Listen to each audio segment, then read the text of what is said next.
Good morning எட் another beautiful டே. இந்த ஒரு அழகான வியூவோட இந்த செடியில் 2 ரோஜாப்பூ பூத்துருந்துச்சு. அவங்களுக்கு கொஞ்சம் தண்ணியெல்லாம் ஊற்றிட்டு மாங்காய் மரத்தை பார்க்க வந்தாச்சு. பூ நிறைய கொட்டியிருந்தாலும் காய் இந்த தடவை நிறையாவே பிடிச்சிருக்கு.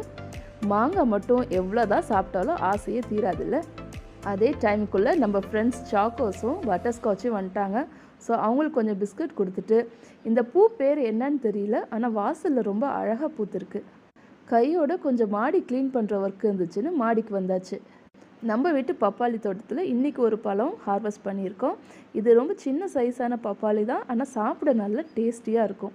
நல்ல பச்சை பசேன்னு இருக்க வயல்களை பார்த்துக்கிட்டே ஒரு ½ hour ஃப்ரெஷ்ஷான காற்றுல வாக்கிங் பண்ணிவிட்டு, நம்மளோட சந்தோஷத்துக்கு நம்ம மட்டும்தான் ரீசனாக இருக்க முடியும்.